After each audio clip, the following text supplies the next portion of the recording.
This week on Podcast Perspectives, There's a variety of different ways to generate revenue, and that you simply don't have to rely on one approach to fund what it is you're creating. Today's guest is Brendan Monaghan, CEO of Libsyn and co-founder of Megaphone, the ad tech and hosting platform Spotify bought in 2020 for $235 million. Then, after a year at Spotify, Brendan stepped away and eventually returned to the space to take over Libsyn. Libsyn is one of the oldest and most influential companies in podcasting. Welcome to the show, Brendan. Thanks for having me, Jack. Yeah. So I want to start at the beginning. What do you consider your first job in podcasting? Probably working in business development for Slate, the Slate group of properties, working on development deals, whether it was hosting technology partnerships or others to help provide the tools and monetization that brand particular needed to succeed in that space. So it was really early for me in terms of learning about the space, and we already had a pretty established podcasting arm at Slate, and so I was kind of grafted into that later. What year was that? Probably around 2012, Okay. 2013. And so at that point, Slate is owned by Graham Holdings. They also own the Washington Post and a handful of other things. Mhm. Where does Panoply come into play and Yeah. Megaphone? So Panoply was started essentially by a couple of us within the Slate group. My job was in charge of business development. I was partnering with Andy Bowers, who headed up our editorial initiatives. And then Matt Turk also had a pretty strong hand in helping monetization. He was our lead revenue officer for us at Slate at the time. And the idea was to help leverage some of the things we were doing in a space that was continuing to evolve. So this was middle of 2014, where we were trying to brainstorm opportunities for increased business and revenue for the company. And so we found that we were doing a pretty good job of creating content and actually monetizing podcasting content. And so the idea for Panoply was to take that model and share it with other creators, in our case, other media entities to start with, to help provide the studios and the producers as well as the ad sales and monetization stream for those shows. So our first partners were kind of all friends of the family, if you will. Besides Slate, it was New York Magazine, Real Simple, and Inc. We all had either friends or former colleagues that were in largely editorial positions at those companies that we pitched and persuaded to take a flyer on something we were just getting off the ground. And so you were essentially like doing, you were producing content for them and also trying to help them monetize that content. Yeah. And so did Megaphone exist at that point? Like, were you also building the platform? Yeah, we weren't yet. So when we Okay. first launched in 2015, tech wasn't necessarily part of the roadmap, but what we felt like at the time was that the space wasn't innovating quite as quickly as we would like. What And what so hosting platform were you using at that point? ironically, we were using Libsyn. Of course, Yeah. it's Libsyn, and Yeah. we'll I get mean, back to that in a little bit. yeah, But sure. that was what everybody used. Yeah. So I mean, if you have a podcast that's older than 10 years old, you were on Libsyn. And so we started to look for other folks. We started to look at folks in streaming, folks in the radio space. And we couldn't quite find the right fit for what we were looking for. So we actually found a small company in Australia. Two brothers bootstrapped this business together, and they were providing a lot of technology for dynamic ad insertion and publishing tools and kind of all the things that made sense. And so Graham supported us purchasing that company. We hired the two brothers, Jason and Darren Cox, and we proceeded to convince them to the move to the United States. And that became the background for the backbone of our technology business, which Megaphone was just a product at the time.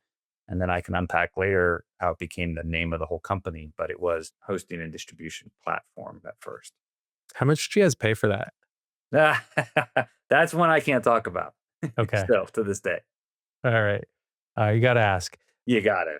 People talk about the LinkedIn mafia. I'm sorry, the PayPal mafia. Yes, sure. All these folks that worked at PayPal back in the day that are now like, starting LinkedIn and Palantir and SpaceX and all these amazing companies. And you kind of had that at Panoply back in the day. Like there's you at Libsyn, there's Matt Turk at Podroll, there's Laura Mayer, who was at ABC forever and made Shameless Acquisition Target. There's Mia LaBelle, who's back at Slate, ironically, but was at Pushkin forever and was one of the Yeah. first employees. Did Nick Qua work there for a minute too? He did. Nick was Yeah. our first audience development person. So he was trying to do the newsletter and audience development for us at the same time. Yeah, and I'm sure I'm missing a dozen people, but, Yeah. Andrea Salensi, a Yes. handful of others, but, uh, so you all were building this, kind of like, uh, heaven for podcast folks at the time, because there was a lot of things happening in the editorial space, but to be blunt, like, there was not that many places that were putting a lot of actual resources into the editorial side of podcasts. So what you all were putting out was like catnip for like audiophiles in the world, Mm. because there just wasn't that many people that were like really like, making art in the space. There's plenty of chat shows and there's some narrative journalism shows, but this was like the first time where you got a lot of people who got a budget and could go and live in the sandbox. And you got revisionist history and you got like YOY and you got, I'm sure I'm blanking on like all of the best shows that came out of there. But anyway, point being, after a few years, you all decided that that business model wasn't really working properly. Yeah. Can you walk through that a little bit? The challenge we ran into is that we were working in an editorial business, which we're trying to create excellent shows, first of all, which in and of itself is a hard business to do. Then Yep. we were providing monetization solutions for people. And then we were also building out a technology platform. And what we found was the technology and the monetization side was what we were doing best and where the probably the biggest opportunity for growth was. And so we made a strategic decision to pivot in that direction. Those are never fun, as I'm sure you are as well documented. Mhm. Um, but it was the right decision for our business. Ironically, something that doesn't get talked about much either is we also launched Pinna, which was a Yeah. kids app meant for audio consumption. And so we were doing all the things I just laid out plus a kids app. And so there was just a lot of time and energy and in some cases distraction for what we were trying to do. And we had to make a really hard decision at the end of 2018 to say, what do we want to be best at? And what do we have to do to double down on that? And so Pinna was sped off into its own entity under Graham and then eventually sold. And we really focused heavily on the technology and the monetization side and renamed the company Megaphone at that same time. So as we headed into 19, there was a much more clear focus on what it is we wanted to be as a company and what value we could provide to the market without trying to be too many things to too many people, which we kind of were doing at one point. And so the core insight that you were building around is, take the thing you're really good at and become the best at it. So what did you believe about, DAI or dynamic ad insertion and publisher sales that like other folks just didn't at the time? Yeah, I think the thing that we were pretty well ahead of the curve on was this idea of audience targeting. So, um, myself and Jason Cox, our CTO, we're both not marketers, came up with the name of Megaphone Targeted Marketplace, which is a massive MTM. mouthful, settled on MTM for that. But that was the predecessor to what today is known as Span at Yeah. Spotify. And that was our ability to target someone who was maybe surfing on the web to now target them in a demographic way based on audience. I'll never forget, I had a potential client. I was working to get her, and she was listening to one of our shows. She's like, Brendan, it really works. I said, what are you talking about? She goes, well, I just listened to an episode of, I can't remember the podcast, and I got a Cadillac ad, and my daughter, who's 20 years younger, got a Honda ad. She's like, you guys knew who was listening and were able to target advertising the appropriate listener. And so where that came into play was when we pivoted to becoming Megaphone, we ended direct selling on behalf of shows. And we doubled down exclusively on audience targeting. And so what that allowed us to do is to bring a product to market that no one else had through an exclusive partnership we had with Nielsen that we frankly were able to negotiate exclusive terms for a number of years but it also allowed us to open our business up to other competitors who wouldn't normally work with us because they would say, well, you guys are going to try and steal them from us because you might want to sell ads for them. And what the new value was to say, you know what, you be their sales force, go out and sell as much as they need first. We'll backfill with span. And most importantly for us, we'll provide the technology to host and distribute and monetize your platform. So really we double down on those two prongs, which is to say best in class technology and, audience targeted monetization, with that third pillar we weren't touching anymore, which was direct sales on behalf of particular shows. And that was really appealing to some folks who'd been holding off on working with us. I remember we moved to Megaphone in 2019 Mhm. at Podglomerate, and it was like magic. Right. We clicked a button, and all of a sudden, there's money in our account every month. Was it an actual programmatic marketplace?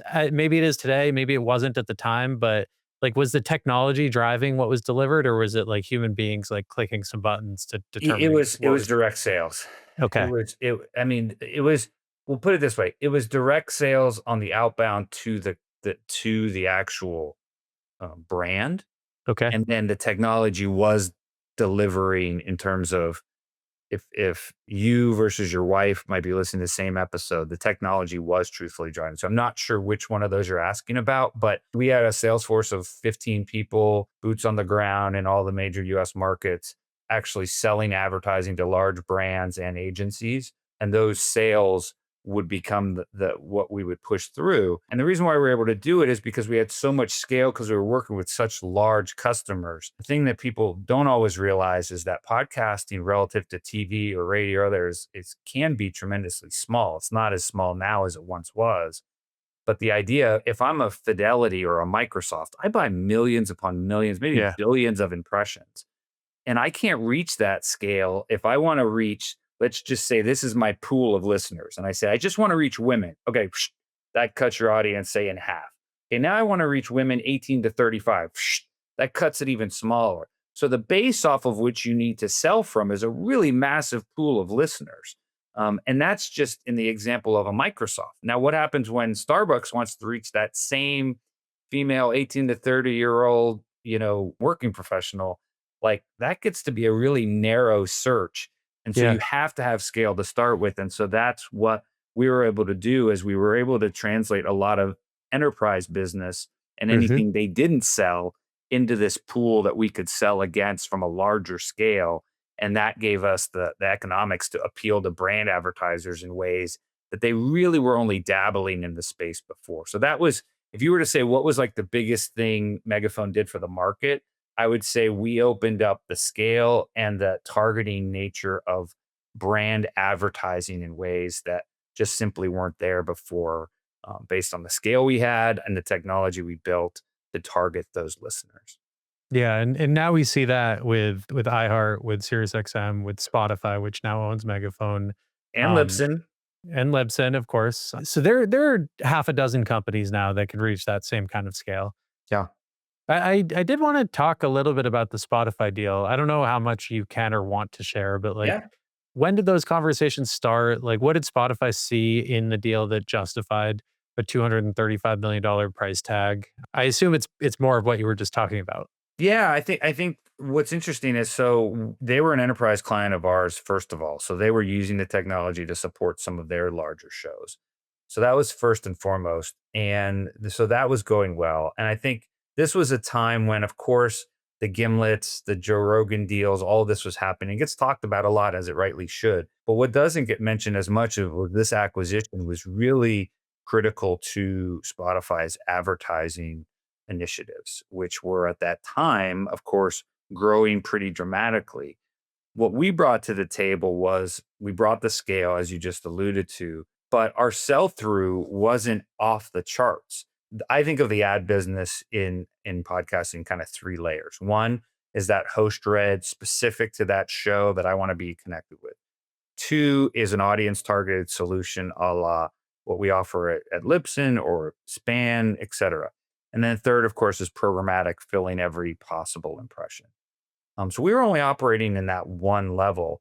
And so it left a lot of unsold inventory because I use that example of the shrinking situation, but there's always outlier listeners that maybe that month an advertiser isn't looking to reach, or maybe had to cancel a campaign, et cetera. And so what we allowed the market to do is to reach those specific segments.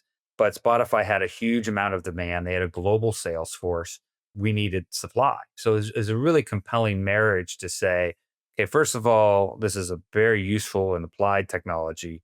Two, they're working with some of the greatest brands in the content creator space, at least at the enterprise level. And then third, we've got a natural business synergy where we've got meaningful demand. Megaphone has meaningful supply. Let's marry those two things. I'm really glad it worked out, but it was one of those where it truly was like a 1 + 1 = 3 kind of deal. Yeah. I mean, my friends are sick of hearing me say it, but Spotify, I think, is like one of the best companies out there. Mhm. And I think has like, one of the brightest futures. And I could get into all the reasons why I think that, and you probably agree with many of them, but I really truly started to believe that after the Megaphone acquisition for a Yeah. lot of the same reasons that you're mentioning. But you left a year after that. Yeah, Were you just done with it? I know, and we'll get back into Libsyn in a minute, but like, sure. what drove that decision? Yeah, I mean, look, I think my priorities were in joining Spotify. First and foremost was to make sure that our people were taken care of and they landed in the right place, and we're pleased that there was very little turnover as a result of that acquisition. So that was one. Two is ensuring that our customers landed in the right place, and making sure that they were taken care of, that it wasn't like, okay, we sold, see ya. We really wanted those people to land in the right place and be taken care of. And so many of our folks have still been there until even recently, supporting those customers. And I think three, as a founder, you look around and wonder what opportunities there are for you, and what other interesting ideas there are. So Jason, Matt, and I all left at the same time and felt like there Yeah. were some other things that we could be putting our time and creativity into, and figure those things out. So it was really more about kind of what I was going to rather than what I was going away from. And yeah, that was a quick year, but yeah, it was a fun transition, and I feel good about where we left things. You're very good at being diplomatic.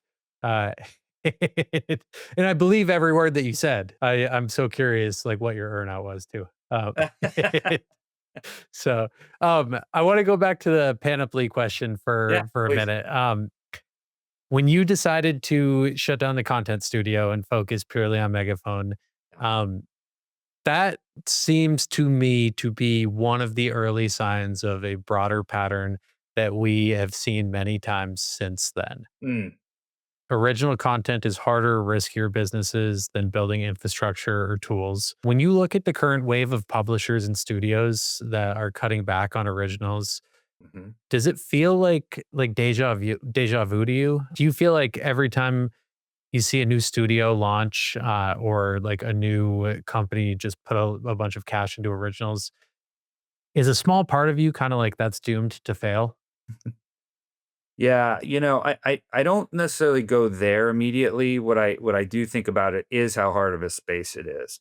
Sometimes when we talk about content creation, there's this false dichotomy, whatever the term is, where it's like, okay, this is a creative endeavor, and yet there's scaling and thoughtful building that needs to happen around it.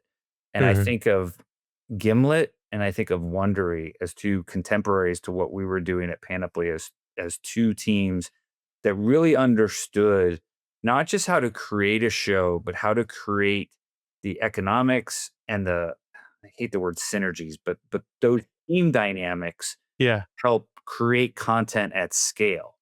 And that's a really hard formula, I think, that we don't talk enough about in this space. Is that, sure, it's you get three smart people on a microphone at political gab fest, and there's just magic that happens there.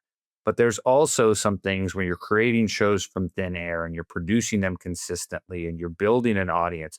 Those are all very challenging endeavors that make up more than just getting behind a mic and talking. So when people have success in the content creation space, I think there's a lot more to it than just having a great idea, that that the creative community doesn't get enough credit for, particularly if they have a kind of a network of shows or any kinds of scale. It's just a hard space to be in. And I think we found that ourselves. You can have a hit and then you can have a flop. And it's understanding the through lines of what made this thing successful and being able to repeat them. And I think, Gimlet and Wondery were two examples of many others that kind of figured out that secret sauce and were able to replicate it more than once. So you took a few years off from the podcast space. Yeah. Um, why did you head back to audio, and why did you do it with Libsyn? Yeah. A couple of things. You get the call like you do, and you have experience with all the companies in the space, and Libsyn, of course, was a known commodity.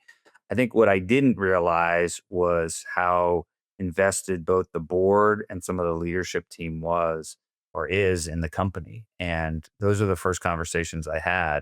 I had a terrific CFO in place called Chuck Cargile. I have a terrific chief revenue officer in Rick Sela, and the board was really engaged in looking to support this business and help it succeed. So that was the first thing I looked at. I think two, honestly, when we sold Megaphone, I felt like there was some unfinished business there. I felt that like there could have been the opportunity to build the largest enterprise technology and monetization platform out there. So at Megaphone, we focused really at the enterprise level and some of the mid-tail shows. Libsyn, um, at one point in time, had kind of all of those types of shows. I was gonna say, I feel like they were that like They 10 or were 20 years ago. right, and I think the thing that Libsyn lacked in its earlier days was a monetization suite for its Correct. creators, right? So it's They were largely making just 10 bucks host, a month from all their hosting. right, So, and that was their revenue strategy. So for me, I've often felt that there was, you've seen a ton of evolution since I left Spotify in yeah. 21, call it. Um, and the creator space continues to grow. And yet the technology, monetization, et cetera, I felt like there was an opportunity to help support creators in ways that maybe, um, I think the way I look at it is in the period of like, I think it was 14 months, you had Art 19, Megaphone, Yeah. um, Omni, a couple others taken off the table. And the question is, of the companies that were left, how were they creating and supporting business to support the broader creator community, particularly the audio side? And I felt there was still a lot of meat left on the bone there. And so as I Yeah. dug into Libsyn and I understood now they have both technology and a monetization strategy that presents some really interesting opportunities to bring everything to small, medium, and large creators, to say nothing of where I think the space is going with video and other types of tools. I got excited pretty quickly and was reminded of the success we had at Megaphone and felt like, Yeah. I could scratch that itch some more. Well, so let's talk about that. If I was a small, medium, and large creator on Libsyn, like what are my different opportunities for monetization? I think that the distinction goes back to some of those three buckets I talked about from the advertising side, which are if you're large, compelling audience, we want to work with you on the host read side. We've got a large and growing segmentation of audience targeted advertisers. And third is on the programmatic side. We do a lot of fill. Our fill rate is north of 80% most months. And so that in of itself may not sound all that compelling, but when you break down some of the competitors in the space, you have some that are just focusing on audience targeting. You have some that are just representing inventory, or some that are relying almost exclusively on programmatic. For us, we're able to say to large creators, "Hey, you have a compelling audience that advertisers want to speak to specifically, and then you have a great audience we want to reach and as part of a broader buy, like I talked about. And then, of course, we want to deliver advertising at scale to your audiences." I think the other piece of this is where we're going as a company, and I'm sure we'll get into this, is some ideas I have about other monetization streams that can help support creators in other ways. But for now, it's doing those three things on the ad side really, really well and Yeah. providing the technology and the data and the audience side around it, to help deliver their business overall. How big is your sales team? Got about 30 people in sales. Okay. whether it goes from reps as well as ad operations, et cetera. It gets blurry if you start to count tech people and those kinds Yeah. of folks, but by and large, it's in that neighborhood. And did you say that Megaphone had 15 when it sold to Spotify? Well, yeah, Megaphone was probably 20, 25 when you factor in the ad ops people, et cetera. So actually similar sized companies. When we sold the Megaphone, we were about 90 people. We're sitting at around 90 right now at Libsyn, ironically. So, Nice. size wise, you know, it's uh, familiar territory for me. It's when we start to clear 100, 110, that's when it'll be new era. yeah. Well, good luck with that. I find like management to be one of the hardest parts of running a business, and I'm running it like 10% of the size of Libsyn. All levels have different levels of challenges for sure, but yeah, Yeah.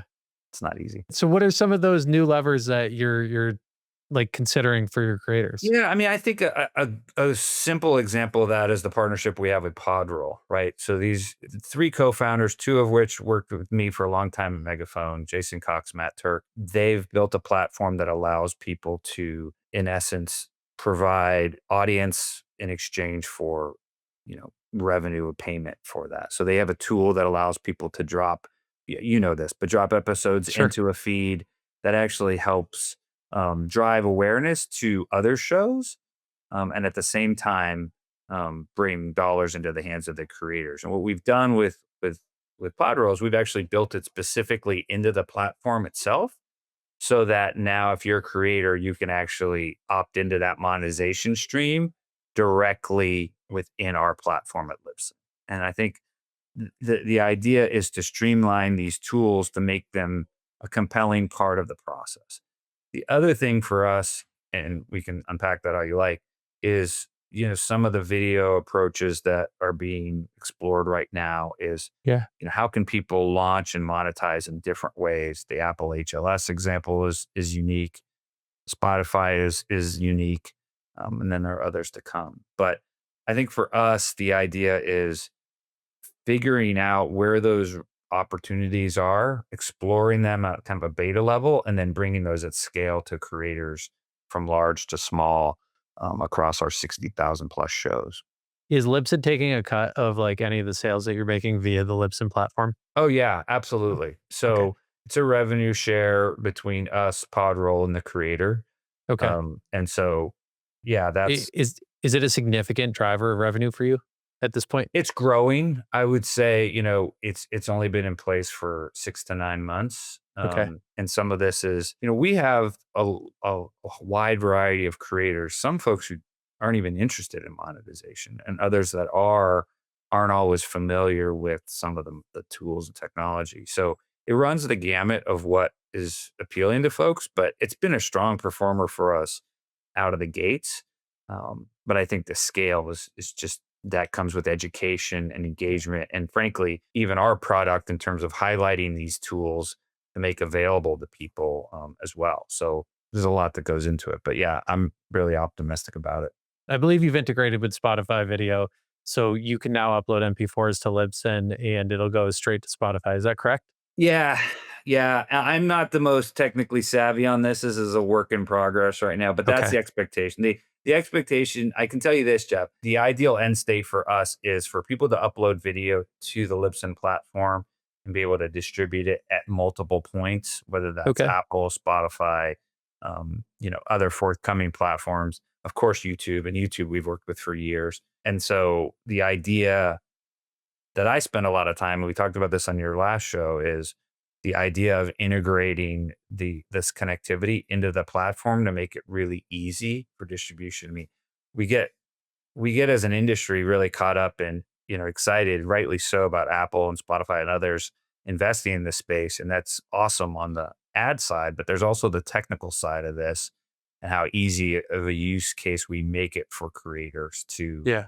decide where they want to be host or distributed rather, so they can check those boxes in a really easy way. So with uploading the video to Spotify, there is the idea of the Spotify partner program. There is the idea of there's a rumor that Spotify is at some point going to be launching like dynamic video insertion. Mm. But Apple has already announced that they'll be doing dynamic video insertion via their HLS platform. Are you all integrated into that? And there's some questions out there from many people that I've spoken to as to like what the CPM is and like how you'll actually pay that CPM Mhm. to insert dynamically inserted video ads on Apple. Can you explain like how that will work via Libsyn? Yeah, I can't, unfortunately. I can't get into a lot of detail. But what I would say is, as been publicly talked about, is this, everything you've just highlighted, which is this concept of, and I think why it's received such like applause from hosting and creators is the fact that it's leaving the control, dare I say, with the host or the creator, whoever chooses to do it, so that the ad is inserted as it is today, dynamically delivered. And then, yes, Apple's taking a surcharge, which they haven't in the past. But at the end of the day, the creators or the hosting platform will know what that is and can pass that along however they choose to. But I think that's the thing that differentiates that solution, and something that is interesting for the industry is the fact that all of a sudden you can still continue to dynamic insert. You don't need to rethink how you're thinking about your ad insertion pieces. So we were really excited about it, as I think others were, and think it's a compelling model for how we want to continue to deliver to another video distribution platform. We have talked a little bit about on the last episode where you, Greg, and Leah were on. We talked a little bit about how you all are using AI as kind of like a discovery mechanism, Yeah. um, and a research tool. Is there anything you've dealt with where somebody's trying to like use Libsyn as a hosting platform for like fully AI generated content? Yeah. And are you building any guardrails for that? Like, is there anything in your updated TNC about that or something? I think AI content is going to have a role to play. I'm not a doomsayer that thinks it's going to wipe out all of our creative industry. I just more optimistic than that. But I think there's opportunities to leverage AI, not just in the content creation, but also perhaps even in the splicing together of things, right? And Yeah. how content is created. You can vision, how do radio stations do traffic updates or election updates? There are things that are just purely data based and are relying on some voice that are less, thoughtful or creative than an interaction or an interview or a debate. Um, so anyway, I kind of went down the rails with that question, but we don't have those guardrails in place, and I think we're pretty agnostic about that because ultimately listeners are going to decide. Now, don't get me into the conversation about people taking other people's content, and that's a totally different issue altogether, and that we'd have concerns with. But when it comes to the actual creation of content, I think it's just a matter of what are people listening to and what are they engaging with. Yeah. Yeah, understood. What are some of the common mistakes that you're seeing creators make when it comes to monetization? Or are there common mistakes that creators are making when it comes to monetizing their content? Yeah, I think something that we don't talk enough about in this space is that it's not one size fits all, right? Is like it's really easy to say everyone should be opted in monetization, and that certainly benefits our company when people do. But there's certain types of content that they're just interested in the distribution mechanism and the technology to make it really easy to produce and put out into the world, and they're not interested in generating revenue. I think of faith-based podcasts at times. They're not looking to have ads run next to that week's message. Rather, they're looking to distribute their message and give, say, their parishioners or their attendees an alternative if they were sick that day listening to a message online. They're not looking to generate ads that way. So I think there's a lot of opportunity for people to understand what the different options are and not feel hamstrung into one particular solution. The other thing that I get excited about also is just the different ways at which people can build their audience, right? Is that for so long it's just been about audio, but as we've seen and seen this for a few years now, is that, live events are taking shape and becoming more scalable for people to do and to engage with their audience. They can target promotions to some of the tools I talked about already to get people's attention if they're going to be in Seattle or they're going to be in Denver, and try and reach those audiences in those places. So I think there's a lot there that there's opportunities for people to real kind of build micro communities around their content. And then the other thing I'd say is I get excited, and I've shared this with you before, this concept of how do we help creators build their audience? what are the tools that we as technology platforms are putting in the hands of creators to help them grow their probably, I would argue, their most valuable currency, which is audience, more so than just pure revenue from a subscription standpoint or advertising standpoint. One of the things I've noticed, and this is not necessarily with advertising, but people who will build the structure of their show to just prioritize like their DAI placements, Mm, whether it's cross promos or internal house ads or paid ads at the expense of like the listener experience and yeah. just try and shove as many in there as they can. And then they lose like retention for the audience. I miss that sometimes. I listen to shows where it feels like it's just thrown in, and I feel like I would like to talk to their producer and just be like, "There's a better way to, like, make a quick throw Yeah. to the ad unit instead of just coming in hard with this abrupt, different voice." There are times it's hard to listen to, and I'm like, "That's why the AI is so great, is you Yeah. you won't have to do this." So I struggle with that myself. Well, it's so funny too, because it's like, even knowing that, like, there's some people who are just masters at it and some people who just will never understand it. Yeah, So, it's hard. well, looking ahead 2 or 3 years, what does success look like for Libsyn under your leadership? Yeah. I think success for us is, if you look at our vision, our mission statement, our values, et cetera, you won't find things in there that are specific audio related. Audio is, of course, where we found our roots and will, I can comfortably say, always be a part of who we are as a company. But it won't be the only thing we do, as evidenced by the conversation we're having here about video. That's a small example of an expanded push into other genres, if you will. And so I think about the world where creators today have a podcast, they have a video channel on YouTube. Maybe they have a fast channel. Maybe they have a live events business. They have merchandise. They have newsletters. And so for me, what I get excited about is thinking about ways to take what we've built at Libsyn and expand that. So creators aren't having to use software for 20 different things, but it really can be the home base for what it is they're trying to do, which is connect with an audience. And so that's what success looks like for me is, are we providing the tools and technology as well as the monetization for these creators to do what they do best and reach the audiences they're trying to reach. I think there's a lot happening right now. And part of the reason, to your earlier question, why I came back to this space, because it's not just solely about audio, which in and of itself is awesome, but there's so much happening in the creator universe that is providing opportunities for folks just like me and you to create shows and build brands that someday might expand to something they hadn't even dreamed of. So that's a little bit of what we about.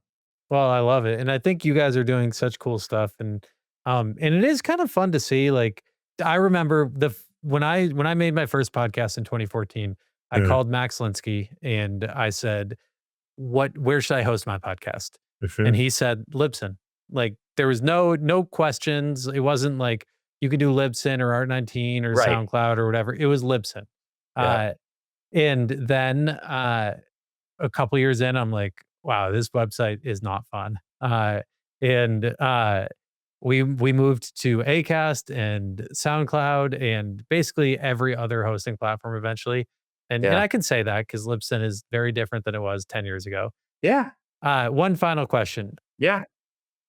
Are we in a healthier, more sustainable phase in podcasting now than during the growth at all costs era, or does it feel different? I think the broader ecosystem around podcasting has just really exploded and generally is in a better place for it. I do think we have to be mindful about how shows are created and how does AI fit into that, as we touched on, and also how smaller shows get that share of ear, right? Because it does. That's the one thing I feel like today is that feels like there's a lot of out there, and it's the barriers to entry have never been easier, and that's generally a good thing. But sometimes if you're one of those creators really slugging away and trying to build that audience, it can be hard to break through. So I think that's difficult. But all in all, I think we're in a much better place, and we're continuing to grow the economics to make this be a sustainable business for people. So at some point, it really could be their only career, and that is exciting to me. And I think it's just like everything else. It's like, YouTube or social media influencer or whatever. This will be the main thing for some people, and it'll be a side thing for some people, and it'll be a never thing for some people. Yeah. So, well, thank you so much, Brendan. This was awesome. I really, really appreciate the time. Always great to connect with you, Jeff. Thanks for having me on your show. Yeah, of course.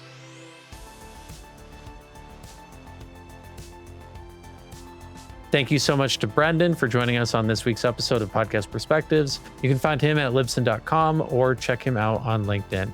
And if you loved Brendan's episode, make sure to check him out on the live episode from South by Southwest that we recorded with Brendan, Greg Glenday from Acast, and Leah Reese-Dennis from Odyssey that was released on this feed in early March.